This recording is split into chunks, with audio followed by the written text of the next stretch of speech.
So once a child has started to demonstrate some strong imitation ability, it's actually really important that we continue to push that skill along.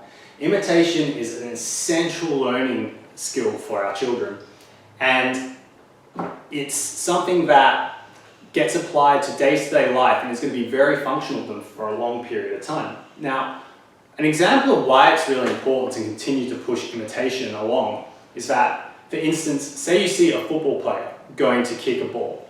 Now, that big gross motor imitation on the surface looks really easy to imitate. There's not that many moving parts. They drop the ball, they swing their leg, ta-da. But the aspects of what makes someone good at kicking a ball and what makes someone not so good at kicking a ball are that minutiae of imitation, those more subtle, detailed things, are something that you want to really try to be able to train your child to see. You want them to see the nuance in imitation. And, you know, language is something where there's a lot of nuance in imitation.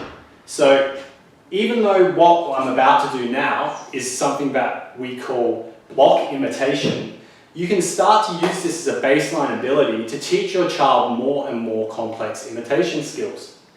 So in front of me here, I have two sets of identical blocks, and this is starting at quite a basic level in the sense that, you know, there's only so many combinations they can do, stacking them on top of each other.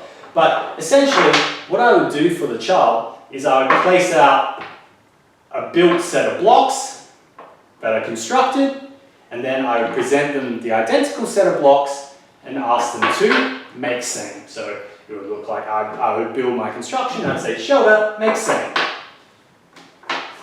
Now, when she first starts doing this, it can go wrong in a number of different ways. So, you know, obviously if she puts the red block out, that's a problem. Now, there might be a few different reasons for why our children get this wrong. One of it can just be lack of attendance, which is a common reason why lots of things go wrong, but a lot of it can be motor planning. If we have children with motor issues, poor motor planning can lead to this going really askew. And that's actually fine because this is a great drill to help with developing motor planning. It doesn't really matter how or why they're getting it wrong. The prompting system for correcting them is always going to be quite similar. So if Shauna's first response is to put out this red block next to my green block, and we'll be like, oh no, let's try again. I'm going to direct her attention to the first step that she has to do. It's going to be like, oh, no, we need the same here. And it's like, what? Which one? Which one's the same? Ah, okay, that one's the same. Now, what's next? Great work. And then what's next? And the last step should always be fairly easy because their options are limited. That is a very basic version of block building imitation. But this diverges into advanced pattern imitation and a whole range of more advanced verbal and motor imitation skills. I'm going to let Shelda quickly talk about some other ways that you can scaffold this drill for children who are not quite there yet. Quite there. One of the things that will often happen is that relationship of where they're building the thing can be quite tricky for them. So all I've done today, and all you need to do at home, is just rip a bit of paper in half, and when you put your thing on there, they understand that that's where they're building it. Now the other thing that you might want to do to scaffold is do like we did in the previous task, things one at a time, and that idea of bringing it close together and making it one complete task. So I might go, do this, do this,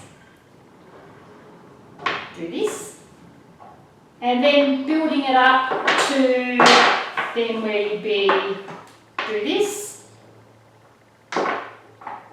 and then finishing the last bit. So just go back or forward to as much as your child can cope with, and just make sure to make the areas very clear for them because they'll often try and do things there. A really common response when you first start doing this is the kid tried to stack on top of your construction, which is fun. And that obviously for the sake of this task we can't have that, which is why these areas really help with that. But that does bring me to the point that you can make this as fun as you want. Once the kid's great at these blocks, you can do imitation of drawing. So you can draw a silly face, they can draw the same faces. There's a million different ways you can do this sort of motor planning imitation, particularly in arts and crafts stuff. If you have a kid that loves arts and crafts, this is a great one to, this is something that once again is seen as a very discrete trial tabletop sort of thing, but you can take that into your home environment and make it really, really fun. So it's like, okay, so, you know, do this, you glue the piece of, or you cut the piece of paper out, do this, you glue it,